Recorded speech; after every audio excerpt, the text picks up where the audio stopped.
sauce off her chin with her napkin. Maybe later. No, Lindy answered. She wants me to perform at Amy's birthday party with Slappy. Your first job, Mr. Powell said, a smile crossing his slender face. Amy and Ben liked Slappy so much they insisted on him, Lindy said. Mrs. Marshall is going to pay me $20. That's great, her mother exclaimed. She passed the salad bowl across the table to her husband. It had been a week since Lindy rescued Slappy from the dumpster. Every day after school, she had spent hours in her room rehearsing with him, working on his voice, practicing not moving her lips, thinking up jokes to perform with him. Chris kept insisting the whole thing was dumb. I can't believe you're being such a nerd, she told her sister. She refused to be an audience for Lindy's routines. But when Lindy brought Slappy into school on Friday, Chris's attitude began to change. A group of kids had gathered around Lindy outside her locker. As Lindy made Slappy talk for them, Chris watched from down the hall. She's going to make a total fool of herself, Chris thought. But to her surprise, the kids hooted and howled. They thought Slappy was a riot. Even Robbie Martin, the guy Chris had a crush on for 2 years, thought Lindy was terrific. Watching Robbie laugh along with the other kids made Chris think hard. Becoming a ventriloquist might be fun.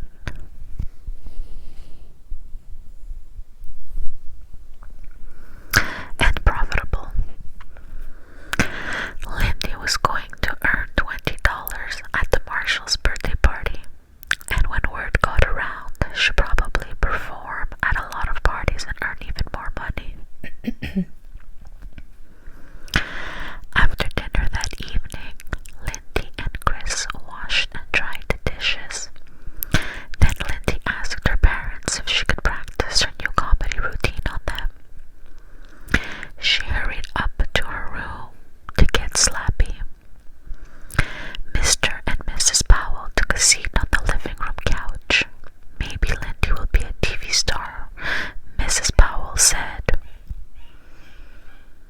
And of course, this is the time that my sugar glider decides to start barking.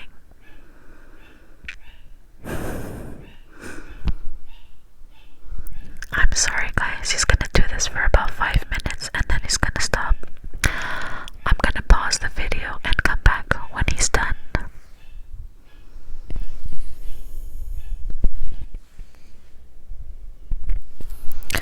I apologize guys, I'm back. When my sugar glider gets scared, he starts barking and it usually takes about 5 minutes for him to stop. Let's continue. Maybe, Mr. Powell agreed, settling back on the couch, a pleased smile on his face. Barky yapped and climbed between Mr. and Mrs. Powell, his tiny stub of a tail wagging furiously. You know you're not allowed on the couch, Mrs. Powell said, sighing. But she made no move to push Barky off. Chris sat down away from the others, on the floor by the steps, cradling her chin in her hand.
girls are so nice to each other, and sometimes Mrs. Powell's voice trailed off. Mr. Powell took a seat on the padded arm of the chair across the room. How do I make his mouth work? Chris asked, tilting the dummy upside down to examine its back. There's a string in his bag inside the slit in his jacket, Lindy told her grudgingly. You just pull it. Pull it.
wrestled against her face again.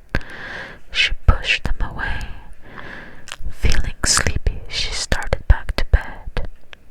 She had only gone one step when Slappy reached up and grabbed her wrist. Dun dun dun. And this is where we are going to end this evening's video. I hope you guys enjoyed it. I apologize for the interruptions of my pets, but I can't control them.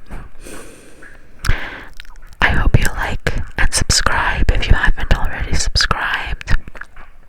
And I will see you again